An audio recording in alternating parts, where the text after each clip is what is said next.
मध्य प्रदेश में uniform civil code यानी कि यूसीसी को लेकर सरकार ने एक और बड़ा कदम बढ़ा दिया है। मुख्यमंत्री डॉक्टर मोहन यादव ने यूसीसी के ड्राफ्ट को मंजूरी दे दी है। अब इस प्रस्ताव पर अंतिम मुहर कैबिनेट की बैठक में लगने की संभावना है। भोपाल के जगदीशपुर में होने वाली मोहन कैबिनेट की बैठक में यूसीसी के ड्राफ्ट को मंजूरी के लिए रखा जाएगा।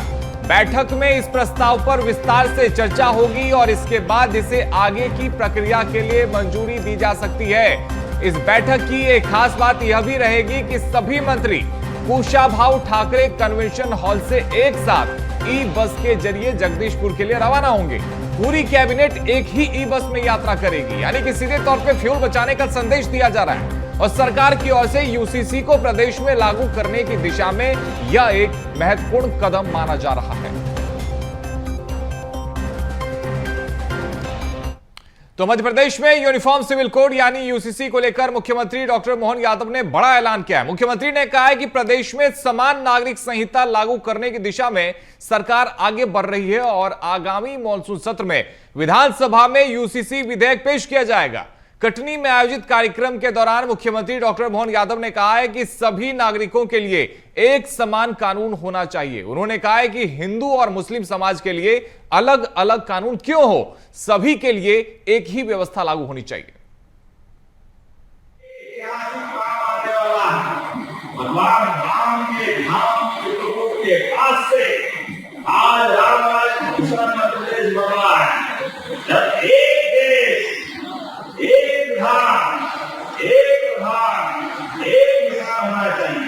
हिंदू का कानून अलग, मुसलमान का कानून अलग, ऐसा क्यों होना चाहिए?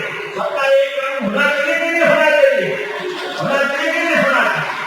अभी आम एक फर्जी करेगा तो वही 2-3-4 हो जाएगा। अरे हमारी मुस्लिम है तो हमारी बहन है, अब एक साथी को करेगा उसी को कानून प्रदेश में रहने का अधिकार रहेगा। ये यूसीसी कानून लगाने हमारा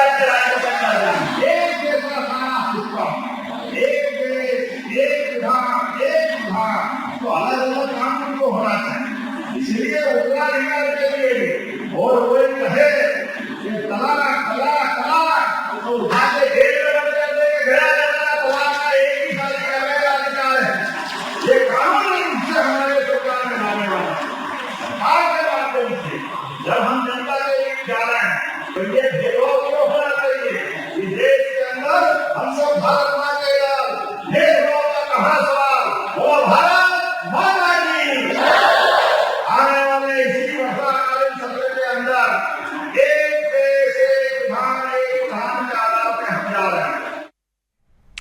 तो समान नागरिक संहिता के ड्राफ्ट को मंजूरी मिलने से पहले अब सियासत तेज हो गई है। कांग्रेस प्रवक्ता अवनीश बुंदेला ने आरोप लगाया कि एक समुदाय को निशाना बनाया जा रहा है। तो सीधे तौर पे अब देखिए सियासत इसको लेकर हो रही है। उन्होंने कहा है कि अवनीश बुंदेला का ये बयान जिसमें उन्होंने कहा है कि एक समुदाय को निशाना बनाया जा रहा है और हर मोर्चे पर असफल रही बीजेपी अब यूसीसी का सहारा ले रही है। वहीं कांग्रेस के आरोपों पर बीजेपी प्रवक्ता कपिलेश ठाकुर ने कहा है कि पार्टी यूसीसी लागू करने के लिए पूरी तरह से प्रतिबद्ध है और कांग्रेस के पास कोई मुद्दा नहीं बचा है। उन्होंने दावा किया है कि प्रदेश सरकार जल्द ही यूसीसी लागू करेगी। तो यूसीसी को लेकर अब प्रदेश में सियासत तेज हो गई है।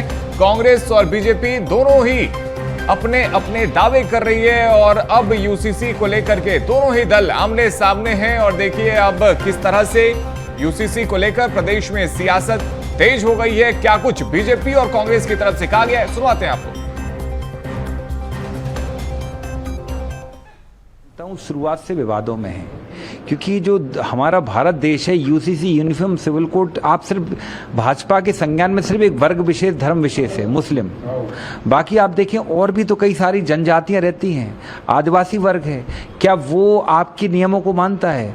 सरकार के दिमाग में सिर्फ एक चीज है हिंदू मुस्लिम, क्योंकि कुछ काम ये कर नहीं पा रहे हैं। हर विषय पर ये सरकार विफल हो चुकी है। आप देखें अब ऐसे में इनको लगा कि यूसीसी जो कानून हो सकता है इनका बचाव कर ले और यूसीसी कानून लाने के पीछे सिर्फ इनका एक ही उद्देश्य है कि मुस्लिमों के प्रति और थोड़ी सी नफरत में और ये थोड़ा तड़का लगा पाए। हमारी प्राथमिकता में आज से नहीं, जिस दिन से हमारा वैचारिक संगठन आया है तब से हम यूसीसी को लेकर प्रतिबद्ध हैं। हमारे एजेंडे में शुरू से यूसीसी है और निश्चित ही अब चूंकि विधेयक आने वाला है तो बहुत ही जल्द हमारी प्रदेश की सरकार डॉक्टर मोहन यादव जी के नेतृत्व में पूरे प्रदेश भर में यूसीसी लागू करेगी, जिससे निश्चित ही समान नागरिक संहिता के आधार पर प्रदेश के नागरिकों को अधिकार मिलेंगे।